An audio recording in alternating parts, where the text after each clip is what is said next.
कौन सा जादू है कि आप चेहरा देख के बीमारी बता देते हैं? पिताजी भी कहते थे सभी लोग कि डॉक्टर बनो डॉक्टर बनो।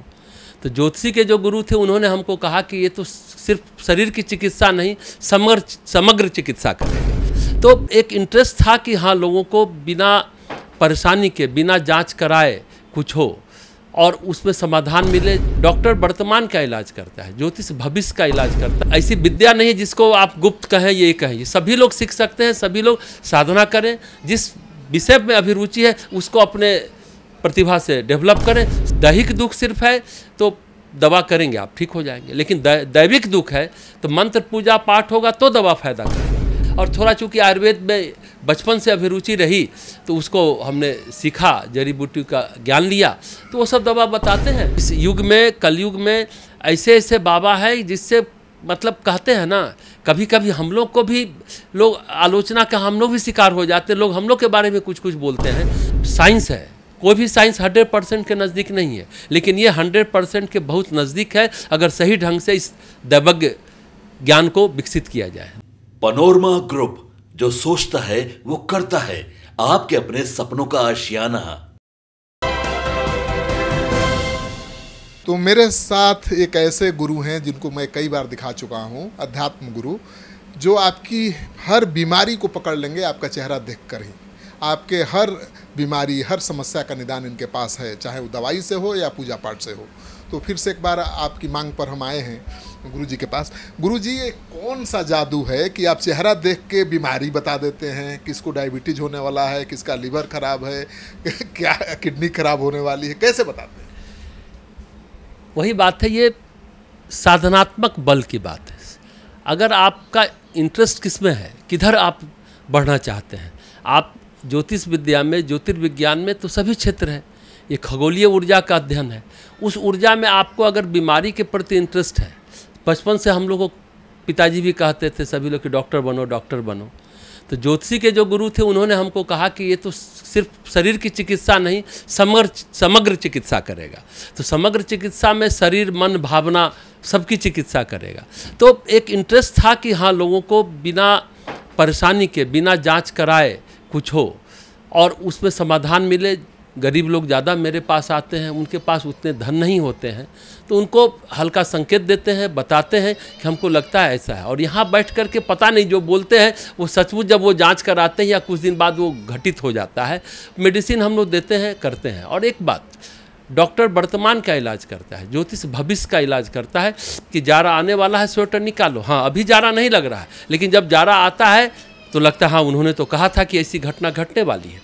तो ये ज्योतिर्विज्ञान का, ये भी एक विज्ञान है, कोई इसमें रहस्य नहीं है, कोई ऐसी विद्या नहीं है जिसको आप गुप्त कहें, ये कहें, ये सभी लोग सीख सकते हैं। सभी लोग साधना करें, जिस विषय में अभिरुचि है उसको अपने प्रतिभा से डेवलप करें, साधना से उसको विकसित करें, यही बात है। नहीं तो आपके पास किस तरह की समस्याएं ज़्यादा आती हैं? लोग तो ये भी समस्या लेकर आते हैं कि पुत्र नहीं हो रहा है, कोई समस्या लेकर आ रहा है कि शादी ब्याह बेटी की नहीं हो रही है, बेटा का नहीं हो रहा है। इन सब समस्याओं का समाधान कैसे आप?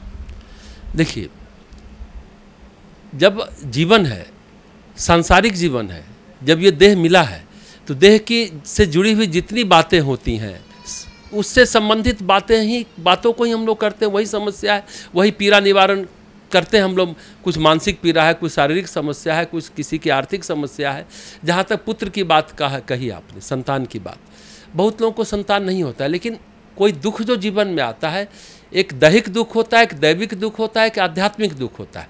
दैहिक दुख सिर्फ है तो दवा करेंगे आप, ठीक हो जाएंगे। लेकिन दैविक दुख है तो मंत्र पूजा पाठ होगा तो दवा फायदा करेगी। ऐसा नहीं कि खाली पूजा पाठ कर लिए तो बीमारी दूर हो जाएगा, आपको दवा का भी सेवन करना होगा। हाँ, आध्यात्मिक दुख है तो थोड़ा बहुत पूजा पाठ से नहीं जाता, उसके लिए घनघोर और कठोर तपस्या करनी होती है, तब वो दुख जाता है। तो दैहिक और दैविक दुख दोनों समाधान होता है। जैसे बहुत लोग 10-10 साल से, आज ही गोरखपुर से लोग आए थे, 2005 में शादी हुई, बच्चे नहीं हुए, सिर्फ दवा करते रहे। तो हमने उनको आज भी कहा कि सिर्फ दवा करते रहेंगे नहीं होगा, दवा के साथ दुआ चाहिए। यानी आपको पितृदोष है, कालसर्प दोष है, खानदान रूपी वृक्ष कब विकसित होगा? जब जड़ मजबूत होगा। जड़ कौन है? हमारे पूर्वज, पितर। तो उनके लिए आप पूजा पाठ करें तो आपके घर में संतान उत्पत्ति होगी, कुल वंश आपका आगे बढ़ेगा, खानदान आपका आगे बढ़ेगा। इसके लिए दैहिक सिर्फ डॉक्टर का इलाज भी कभी कभी जो नहीं हो सफल हो पाता, उसके पीछे दैविक दुख है।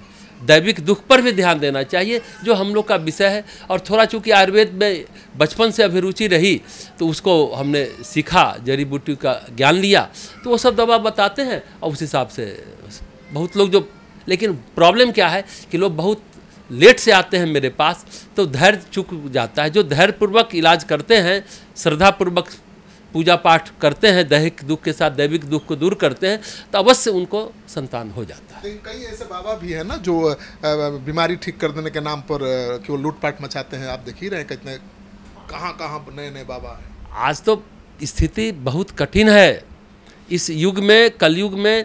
ऐसे ऐसे बाबा है जिससे मतलब कहते हैं ना, कभी कभी हम लोग को भी लोग आलोचना का हम लोग भी शिकार हो जाते हैं। लोग हम लोग के बारे में कुछ कुछ बोलते हैं, तो हम बोलते हैं कि ताड़ी के बर्तन में अगर दूध रखा जाए लवनी, तो दूध भी ताड़ी ही लगता है। तो हम लोग उन सब चीज़ों पर अब ध्यान नहीं देते, अपना काम पूरे मनोयोग पूर्वक, ईमानदारी और जिम्मेदारी से करते हैं कि भगवान ने अगर कुछ गुण विकसित किया हमारे अंदर, तो उसको आम जनता को लाभ मिले। और इसलिए आप देखते हो कि हमारे पास कोई पैसे का या कहीं कोई बात, कोई फीस या कोई शुल्क हम लोग नहीं लेते हैं। हाँ, लोगों को इंतजार करना पड़ जाता है, क्योंकि भीड़ बहुत रहती है, तो इंतजार करना पड़ता होगा। आप कैसे देखते हैं सप्ताह में कहाँ कहाँ बैठते हैं और कैसे लोग आपके पास आ सकते हैं? 1 से 23 सहरसा बिहार में नया बाज़ार में जहाँ हमारा ऑफिस है, वहाँ बैठते हैं। 24 से 31 पटना रहते हैं, और यहाँ पर कंकरबाग में हम बैठते ही हैं। और वहाँ संडे छोड़ करके बैठते हैं, यहाँ तो लगातार पटना में बैठते हैं। और जो हो सकता है, जितनी भगवान ने क्षमता दी है, उसका भरपूर उपयोग लोगों के समस्या के समाधान में लगाते हैं। जिस तरह से आप चेहरा देखकर ही भविष्य बाँच देते हैं, बीमारी बता देते हैं, किसी इष्ट की सिद्धि है क्या? देखिए, गायत्री मंत्र का जब हमने शुरू किया था इसको जानना, सीखना, सच कहिए तो पहले हम जो हमारे ज्योतिषी वाले गुरु थे, उनको जांचना की बात है कि सचमुच ये विद्या है तो कैसी है, कैसे जाना जाए। तो जब तक आप खुद उसको नहीं सीखेंगे, तब तक आप कैसे जान पाएंगे। तो एक तरह से कि जांचने के लिए हम इसमें प्रवेश किए, लेकिन सचमुच ये साइंस है। कोई भी साइंस 100% के नज़दीक नहीं है, लेकिन ये 100% के बहुत नज़दीक है, अगर सही ढंग से इस दैवज्ञ ज्ञान को विकसित किया जाए। दैवज्ञ ज्ञान है, कर्म का फल कैसा है, यही हम लोग बताते हैं। और चेहरा देख के हो, हस्तरेखा देख के हो, या कुंडली देख करके हो, वो आपके पास दृष्टि हो, आप ईमानदारी से पूरे क्या कह सकते हैं, जिम्मेदारी पूर्वक और समर्पित भाव से आप काम करते हैं, तो आपको खुद ब खुद दिखेगा। यहाँ बैठ करके जब हम बोलते हैं, फिर बाहर हम भी एक साधारण आदमी की तरह यहाँ जो बोल रहे हैं, फिर बाद में हमें भी नहीं पता कि हमने क्या बोला था। वो लोग आकर के बोलते हैं आपने ऐसा कहा, ऐसा किया, हमने तो ऐसा हो गया। ये सारे लोग बताते हैं। तो बाकी बाबाओं की तरह आप दरबार क्यों नहीं लगाते? हमने कहा ना कि हम तो यहाँ साइन बोर्ड भी नहीं लगाए। सभी लोग एड्रेस मांगते थे, इसलिए हम अपने पैड पर इधर कुछ दिनों पहले एड्रेस लिख दिए कि फ़ोन पर हम एड्रेस ही लिखाते रहे, टाइम कहाँ से जाएगा। हम इन सब चीज़ों में, प्रचार में, इन सब चीज़ों में एकदम विश्वास नहीं करते। और ये करते हैं तो ये सोचते हैं कि इतने लोगों का किसी जीवन का कर्ज होगा, वो उतारे, इस भाव से हम काम करते हैं। वो प्रचार और आडंबर और दिखावा, पता नहीं, इन सब चीज़ों से हमें पसंद नहीं। हम भी एक साधारण आदमी की तरह बाहर दिखते हैं। कोई हमको ये टीका लगाना और ये करना, टीका लगाते हैं, ऐसा लगाना कोई गलत बात नहीं, लेकिन उसको दिखावा के रूप में प्रस्तुत करना, प्रदर्शित करना, ये अपने अंदर नहीं जमता। तो आप देख रहे हैं कि कोई टीका माथे पर नहीं है, और नहीं गले में कोई माला है, और नहीं कोई ताम झाम है, लेकिन आप सामने आएंगे, बैठेंगे, आपको देखेंगे, आपका पूरा भविष्य और वर्तमान और भूत भी बता देंगे। तो इसी वजह से इनके यहाँ लोग आते हैं। कोई फीस नहीं है, कोई शुल्क नहीं है। आप आइए, आपकी बीमारी तो बताएंगे ही, साथ ही इनका इलाज भी अचूक होता है, ऐसा यहाँ आने वालों का कहना है।